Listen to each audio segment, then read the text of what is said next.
Erstklassisch mit Mischke, der musikalische Podcast des Hamburger Abendblatts.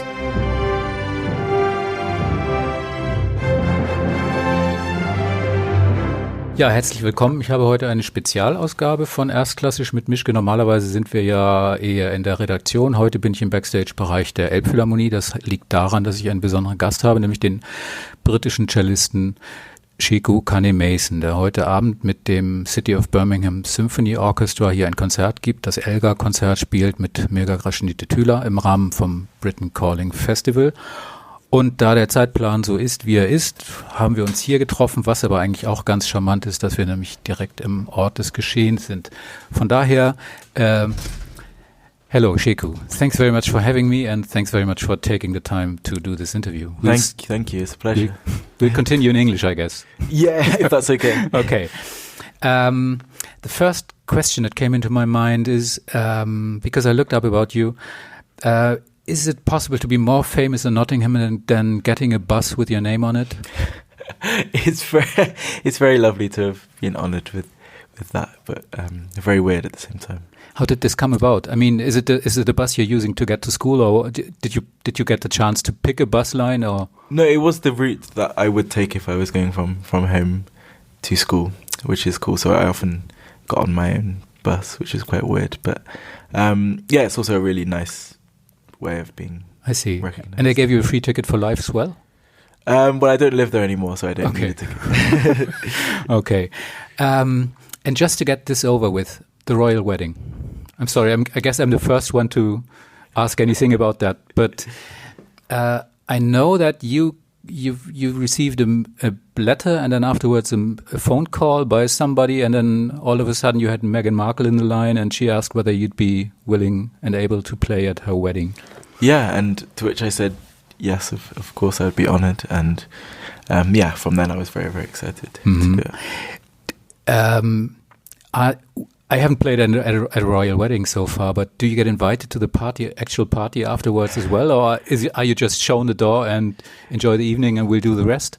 No, I mean, yeah, after I played, I went home pretty soon afterwards, which is fine. I mean, I was there to play and that's it. Mm-hmm. Did you bring a present? Did I? No, I didn't. I guess my music was my present. And do you get some sort of title afterwards, like Musician of the British Empire, or any sort of fee, or is it just for the honor of it? Just for the honor of it, and also for me, I took it as the opportunity to be able to perform to lots of people who are watching around the world. So that's, I was lucky to be able to do that in that sense. I see, okay. When I looked up about you and your family, you have a big family. Everybody knows that. There's 7 children. You're the third in line, if I remember it right. Mm-hmm. Yes. Okay. How loud is it on a normal day when you're all at home? Everybody's practicing. Must be like living at an airport. Yeah, if we're all at home, it can get very noisy. You could say it's a nice noise because we're all but you're making all music, but when it's time. all at the same time, it's not so nice, exactly. But I've kind of got used to being able to practice with a piano next door and a violin above and things like that. So, and also, I guess when I was younger, I used to enjoy being able to have music around the house and being inspired by my siblings. So that was good in that sense. Mm-hmm. What did you do to the neighbors to get them to agree to all this? I mean, they never complained. You're lucky then. So yeah, exactly. One key word that came into my mind is discipline. I mean, sorry to say that, but at your age, discipline is something that's maybe not as normal every day as it might be or as it should be. So is it really hard to get yourself to practice, to be disciplined, to be focused? I guess my discipline comes from being inspired and motivated to be the best musician that I can be, and I have learned that takes a lot of work and a lot of discipline, and I've now got used to my way of working, and it's enjoyable being able to work on something and the end result to be as beautiful as performing on stage my favourite music, and so that's what inspires me to work hard. Mm-hmm. You like reggae a lot, and I guess the general philosophy of reggae is quite contrary to being disciplined. I guess, but I think the reason I love the music is because, Bob Marley is my favorite artist of reggae artists, and the reason I love him is because of his approach and honesty in music, and the kind of directness of communicating an idea is very special. And I guess sharing love and a message through music is something that I try to do as well, and that's something that a lot of reggae music has. A question that might sound weird in a way, but how old do you feel when you're playing cello? How old do I feel? Yeah, because sometimes musicians seem to me as if they change as soon as they get their hands on an instrument, or as soon as they start singing, playing a performance, then something changes in them. I think maybe I'm definitely more quiet and shy as a person when I'm talking to a crowd than when I'm performing on the cello, and that definitely changes. And I think that's because I'm very comfortable performing on the cello and have been doing that since I was very, very young, I guess. I don't know if I feel older, and in a way, what's exciting about a performance is how the music impacts the performer as they are. And I think as much of my personal personality and feelings about the music that can come out, then often the better the performance. Mm-hmm. You started playing violin, that's right. Yes. Then you switched to the cello because you wanted a larger instrument than one of your brothers or one of your siblings. I guess that idea is true as well, but was it love at first sight or love at first tryout, or did it not come naturally? No, it definitely did, way, way, way more than the violin. And the reason I think the first time I saw the cello being performed was when I watched a whole orchestral concert and was really excited by the look and the sound of the cello. And since then I watched lots of cellists growing up that inspired me, and I always enjoyed playing from the start, and had very good teachers, of course, from when I was very young, and that definitely helped my love of the instrument as well.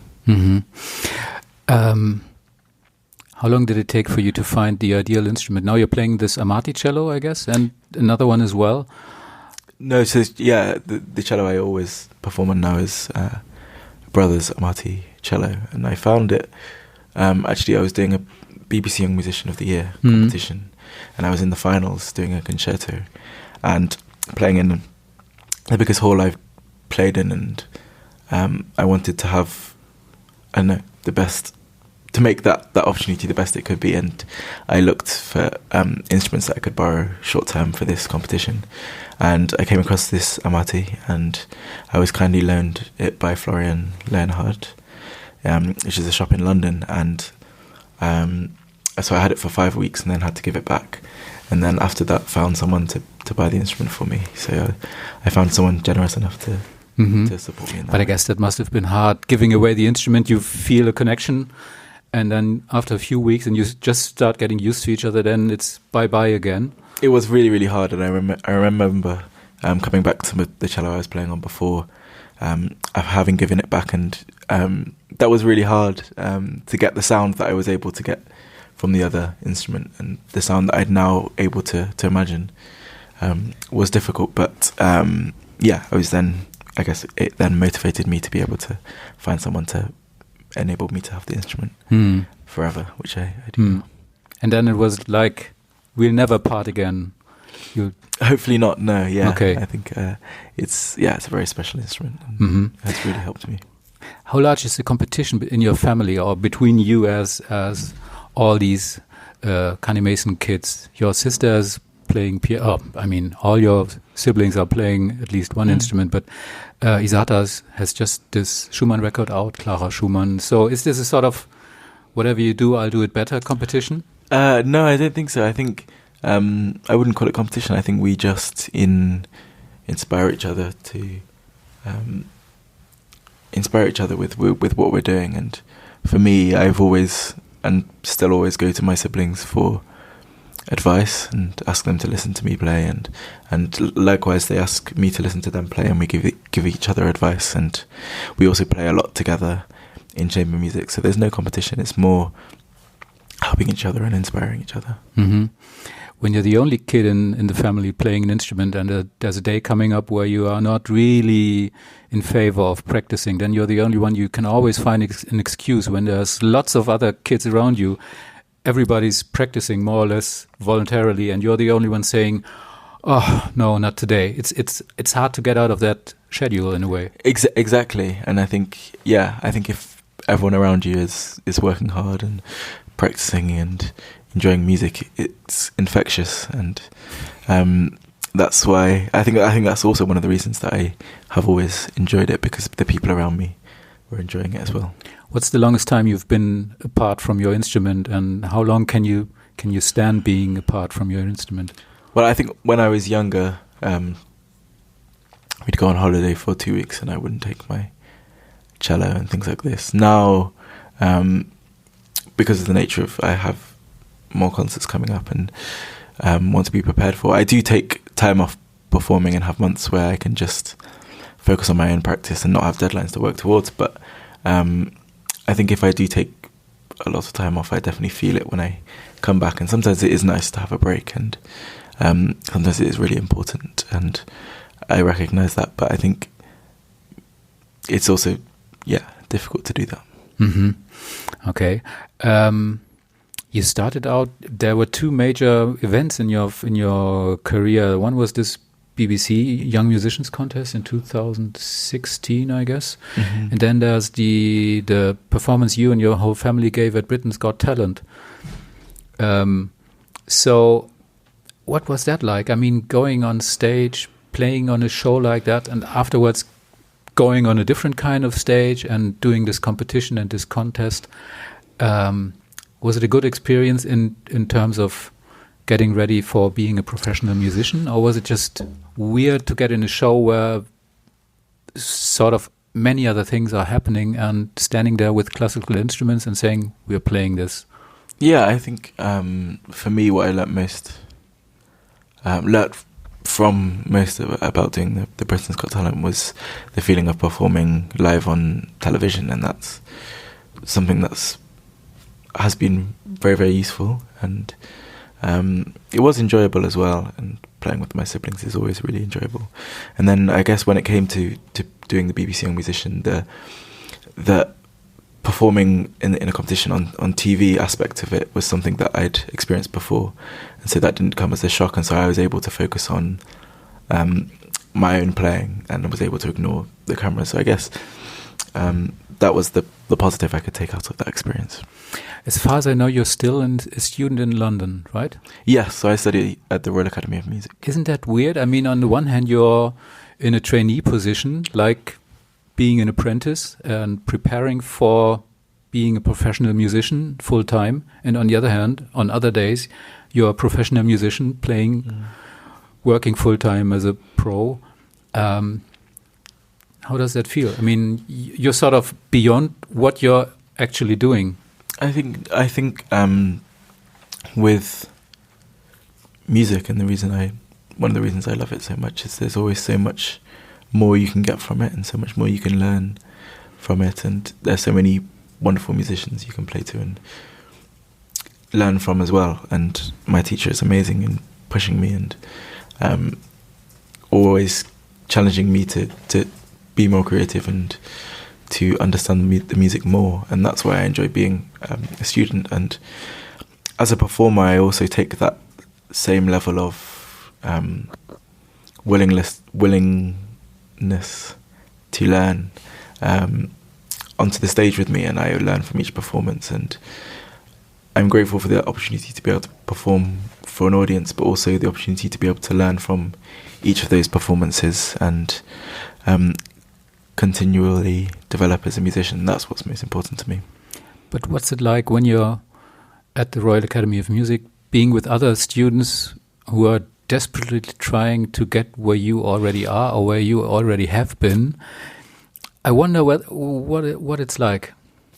For me, I mean, the people I surround myself with people who are motivated to discover as much music as they can and become the best musician that they can and constantly develop as a musician. And that's the people who I have been around and have met at the Royal Academy, and they also keep me motivated, and I'm very much inspired by them in many ways, and I hope to also pass on that same inspiration. And I guess what I'm doing outside in terms of concerts doesn't change that relationship, I think. Maybe you can explain to me, because in a former life I've been playing clarinet, so I'm a woodwind player, or I used to be one. But what's it like physically to play cello? Because you're so close in contact with the instrument, closer than many other instrument players. I've never experienced this, and because my experience was completely different. But what's it like? Is the close contact to the cello maybe the reason, because it's so close to your heart somehow, because you're sort of, it's a sort of embrace when you play? It's an amazing feeling, and I've always enjoyed being able to almost be part of the instrument. And I think what's also special about the cello is the sound and how vocal I think it is. And I just enjoy being able to create the wonderful sounds that a cello can, and have always just really enjoyed that, I think. So there's no plan B, like I'll switch and become a percussionist, something like that? Not at the moment. I think. A general and mean question somehow. What are your plans and what are your dreams? I think my plans are to, I have lots of kind of long-term plans in terms of pieces that I want to learn, and to the repertoire I want to develop. And yeah, I just want to continue to be able to perform in front of audiences around the world and inspire as many people as I can. Is there a sort of bucket list? Like pieces I have to play before I'm 25, or pieces I have to play anyway in general, or orchestras I'll avoid, orchestras I'd love to play with? I see. Like that. I mean, one of the sets of pieces of music that I would love to be able to play is all of the Bach solo cello suites. And that's one of my long-term goals that I'm working on and have been for a while. Also, the 5 Beethoven cello and piano sonatas are, for me, something I would love to perform as well. I think, yeah, there are many orchestras and halls as well that I'm yet to have played in. One is the one I'm playing in tonight in Hamburg, which so I'm very, very excited for that performance, and there are many others like this that would be a very special occasion for me. The City of Birmingham Orchestra is special to you because they did, and Mirga Gražinytė did the Shostakovich cello concerto with you for your debut recording, right? Yes, yeah. So we recorded that over 2 years ago now. And yeah, it's always really special working with this orchestra because they're such, firstly, such an amazing group of musicians and so supportive as well. And the relationship that I'm developing with them means that each performance feels free in the sense of the level of creativity and the level of ideas. And was it like I would expect that to have been you going to Birmingham with your family, maybe age, I don't know, 10, 11, and saying to all your siblings and to your parents, I'll be on that stage in a few years, wait and see, I'll be there, just wait and see? I think, I guess I've always had a dream of performing in front of audiences, and I think that maybe came from, I used to watch lots of concerts in Nottingham, where I grew up, in the amazing concert hall there, and that's one of the places actually I recorded the Shostakovich concerto, because we did 2 live concerts, one in Nottingham and one in the Symphony Hall in Birmingham, and so I guess it was really special to have seen so many concerts in Nottingham growing up of orchestras like the CBSO and many others, and then to be performing on the stage with them and recording was an amazing feeling, and probably something I would have loved and dreamed of doing when I was younger, but wouldn't have imagined it actually happening. You've mentioned in earlier interviews that you're not experiencing stage fright. Is that true? Yeah, I think I've never really got nervous to perform. It's more of an excitement. But wouldn't it be good to be nervous before a performance, because that just raises the awareness and just brings you onto a level where you're necessarily supposed to be? I think I definitely get very excited, and there's a difference between playing in front of no one and playing in front of people, and I think the difference is the kind of desire to communicate your ideas to people, and that's where the feeling for me of excitement comes from. I mean, I don't want to scare you in a way, but other artists have been scared getting on that stage in Hamburg here at the Elbphilharmonie. Yeah. I don't know whether you had the chance already to have a look at it, but I haven't been inside the hall yet. Okay, just wait and see. I'm very excited for that. A big part of being a professional musician is getting a network up, meeting people, getting to know people, getting friends, and building collaborations and sharing ideas, something like that.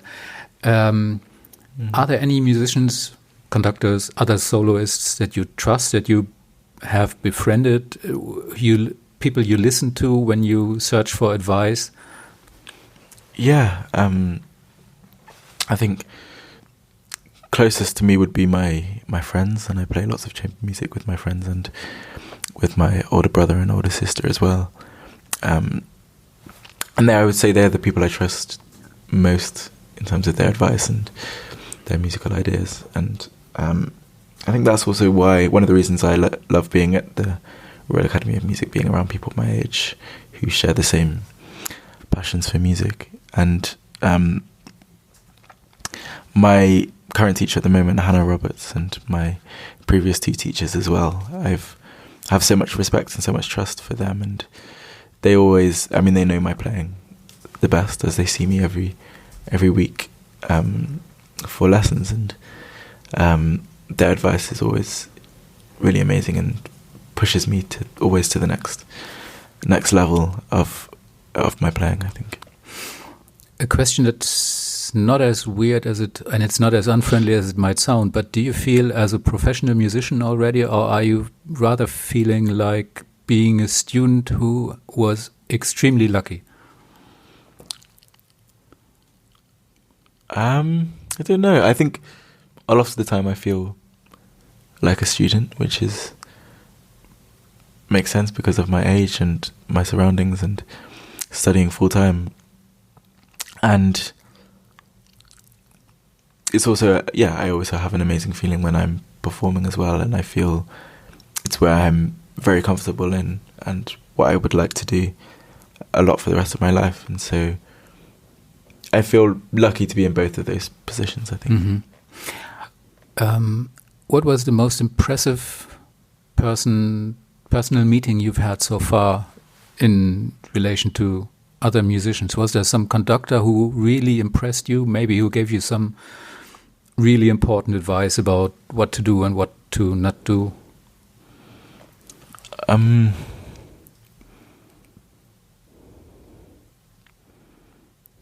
would say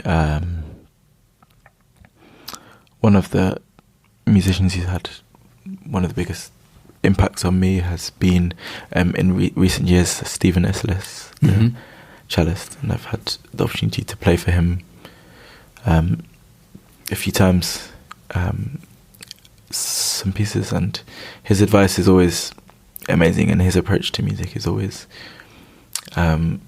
really, really amazing, and I admire his playing and I admire his masterclasses, and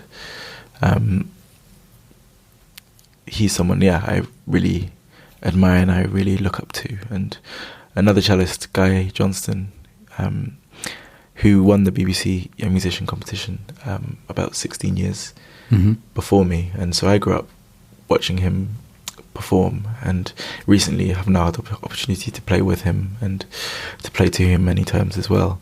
And he's always really inspiring and again, someone who really is supportive to young musicians and really cares about what I'm doing. And I think that's special to have someone who's a wonderful musician and is also like that. You didn't have the chance so far to meet Yo-Yo Ma maybe in person, because he's sort of the cello god, and he's also a person that everybody is in love with instantly. Whenever somebody meets him or has met him, everybody is amazed by his humbleness, his friendliness, and he's sort of Yoda-like in a way for everybody. And I thought maybe that's the ultimate idol for cello players all over the world. Yeah, I've never met him, but I think what's really special about his approach to music is his willingness and openness to all kind of styles of music and all musicians. And I think that's always, I can see always seems to help him to grow as a person and as a musician, and everything kind of links and comes together to create who he is as a musician. And I think that openness to all styles of music is something that we can all learn from, I think. What's the biggest pain in the bottom, so to speak, of being a professional musician? What's something you really can't stand? So, I love everything about it. Really. I don't believe that. I do. Getting up in the morning to catch a flight. I think early mornings would be the only thing that I dislike, but I sleep as soon as I get on the flight, so it's not too much a problem. There's nothing at the moment. There's nothing yet that I dislike. Wait and see. Yeah, maybe. I found a quote from you that I found interesting. I don't remember. I guess it's been in The Guardian. You said that classical music is not elitist. The real problem is the fact that it's expensive. It sounded so good that it should be true, but that's part of the problem in a way, to get young people, young students, young interested boys and girls to playing instruments and to playing in an orchestra. Yeah, I think also part of the problem is to get people interested is, of course, them having the opportunity to see it live. And one of the things that I see very often when I go into primary schools and perform to young people, they have a very natural reaction to the music that they hear, and very often it's the first time that they've heard classical music as a genre, and it's really inspiring to see how they react to it and how they can be inspired to want to do it. And I think from then, once you have that interest in it, it then should be the role of the education system, etc., to give people the opportunity to have high quality music lessons and kind of fuel that interest and desire to do it. And then I think there would be a real positive change in how classical music is perceived, and also how many people can access it and how many people want to come to concerts, etc. If I weren't old enough to be your father sitting in front of you, but instead if I were little Stevie, 9 years old, and you should explain to me why it's a good idea to start playing an instrument, what would you say? Well, I would say the best thing about being able to play an instrument is the enjoyment of it, in the sense of being able to play this really wonderful and expressive music, and also to be able to bring out your ideas and your personality through this music is a special feeling. And I've learned lots of things through music in terms of being able to focus and be able to listen, and hard work, and I'm sure it does amazing things for the brain and etc. But I think the most amazing thing about it is the joy it can bring out of people, and out of the people listening, and out of the people playing it as well. But what about this frustration when you get things wrong again and again and again after 3 days of practicing, and you just won't be able to play one piece of a piece, which you really end up ruining every time you practice it? I see. I think there's always ways of being able to do something through practice. There's different ways of practicing. which can help. And I think also to always, I guess, keep in mind the expression you're trying to get across with the music. And I find if that's always your priority, then that's very helpful as well. Mm-hmm. What's the best piece of advice you've been given so far from a colleague, from maybe another cello player or a conductor or another, I don't know, teacher? I don't know. I think I don't know if I think what the kind of key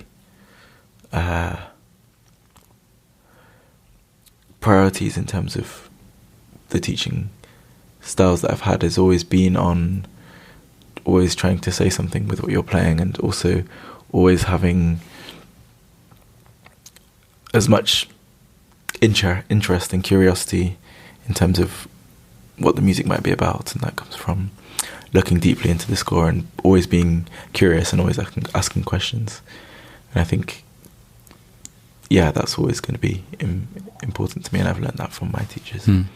Can you detach yourself from playing? I mean, when you're in a situation on stage playing, does it happen to you that you're so touched by the music you're producing that all of a sudden you think, wow, this is beautiful, this is me, I can't say, amazing? Because I wonder whether this happens sometimes, that you really get yourself as well. You don't just get the audience, but you get yourself as well.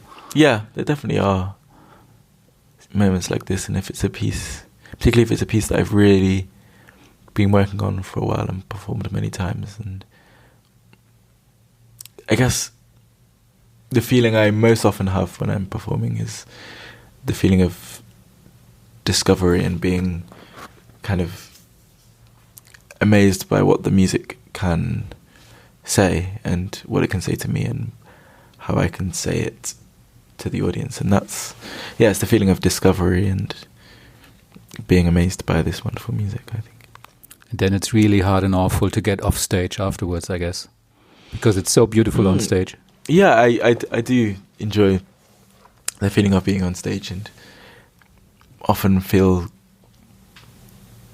I guess, the feeling of being exhausted and worn out afterwards, which is an amazing feeling and a really rewarding one. And I so much enjoy the feeling of performing, I think.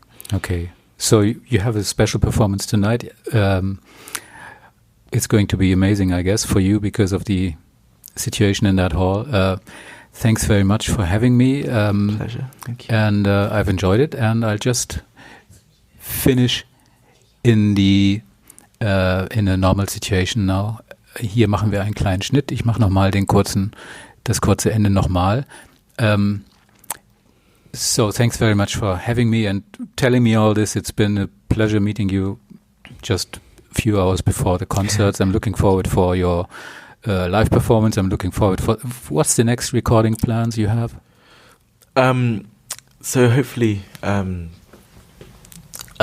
this piece that I'm performing today is Elgars Cellokonzert, and it has been my favourite piece for a very, very long time. It was the piece that really properly inspired me to want to be a cellist, I think. And I had the opportunity recently to record it with the London Symphony Orchestra. And Sir Simon Rattle was conducting for this. Sir Simon Rattle, Sir Simon Rattle. Was was conducting. And I think for this piece with that orchestra and this conductor was really inspiring for me. And I'm really excited for everyone to hear it. And it was such an amazing experience. Did he do everything like you expected him to do, or did you tell him that's a nice idea, but I'd rather have it this way? No, I think he was amazingly supportive, and it was an amazingly freeing experience performing with him, in the sense of he has so many wonderful ideas, and he also listens to my ideas, and the combination of that felt very free, and I felt that there was never a limit there was never a kind of decided way of doing things, but a kind of gesture of something, and the intentions were always the same, and what was great was the things happening in the moment to aid that intention. And out of 10 situations, how many situations went like you wanted them to go, and how many situations did take place like he wanted them to take place? I think it's never I'm performing with an orchestra, you're performing with many, many different musicians, and I've performed this piece with many different conductors as well, and you can never have such a set way of playing it, because how you play one bit is impacted by what happens before, and impacted by how the orchestra sound, and all of these kind of things, and that's an exciting process. And I was very pleased with how it's sounding, and it's in many ways exactly how I feel this piece of music, and it's really great.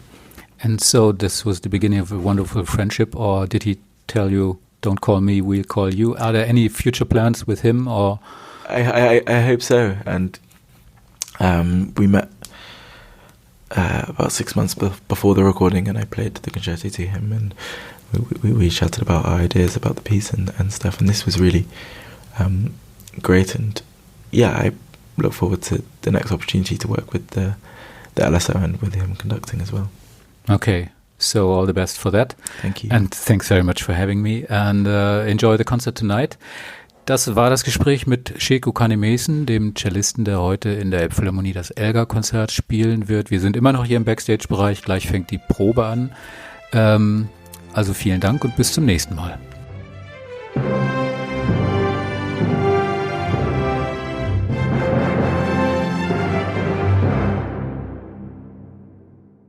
Weitere Podcasts vom Hamburger Abendblatt finden Sie auf abendblatt.de/podcast.